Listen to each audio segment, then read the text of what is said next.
Bonjour à toutes et à tous et bienvenue ici du côté de l'Espace Car-Angoulême où aura lieu l'AG financière avec Jean-Charles. Jean-Charles, est-ce que tu peux tout d'abord nous parler de toi et puis nous parler également de l'événement de la braderie pour le Téléthon? Alors braderie pour le Téléthon, moi tout simplement, donc moi c'est Jean-Charles Guiguin, donc je suis membre du comité directeur du district de football de la Charente.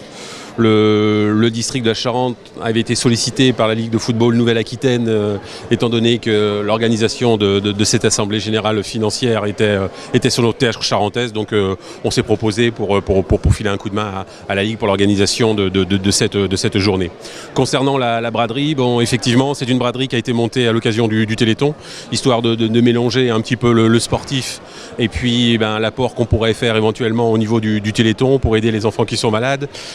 Le principe a été quand même assez simple, il restait des stocks de chaussettes, de shorts, de maillots de l'ancienne ligue, de la ligue du Centre-Ouest. Donc on a profité en fait de cette occasion pour les vendre en fait à l'occasion et les brader donc à l'occasion du Téléthon.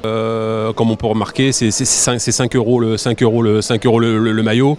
Alors il est vrai qu'il y a encore le logo de la Ligue du Centre-Ouest, mais c'est quand même des maillots qu'on peut quasiment pas du tout servi. Il y a des shorts, des chaussettes, tout est neuf pour la plupart des choses, donc c'est une très bonne chose, quoi. Quelque chose de très intéressant, avec des prix très intéressants. Eh bien, merci infiniment. Merci beaucoup, merci bien, merci. À tout à l'heure, merci.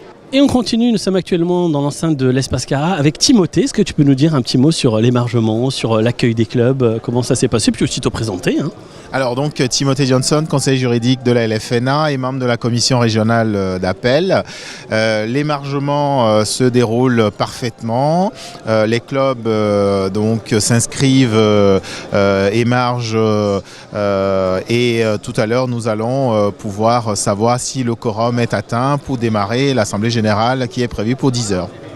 On voit que les clubs se dirigent là vers le café également, petit café, petit accueil chaleureuse. Absolument, donc la Ligue a mis à la disposition de tous les clubs un café et des viennoiseries pour leur permettre de prendre un petit déjeuner et d'attendre que l'Assemblée générale ne démarre. D'ailleurs, Assemblée générale, dans combien de temps à peu près elle va démarrer? À 10 heures pile. Eh bien merci beaucoup Timothée. Merci Toami. Et bien ça continue ici après l'Assemblée générale financière. On est avec le président de la jeunesse sportive d'Abzac. Dans la question, comment avez-vous trouvé cette AG financière? Pas mal, ça nous a apporté pas mal de choses, des points que l'on redoutait au niveau, en tant que président, au niveau trésorerie, parce que la trésorerie d'un club c'est très très important, surtout sur des petits clubs comme le nôtre de 70 licenciés. Il faut aller à la pêche tous les jours, il faut faire des lotos, il faut faire des animations, parce que notre prix de licence est très faible, nous on fait plutôt du social, donc à partir de là on va sortir un ou deux éléments pour des clubs comme Libourne, comme Saint-Seurin à l'époque, voilà. Et bien en tout cas on vous remercie beaucoup pour votre ressenti. Bonne journée. Merci.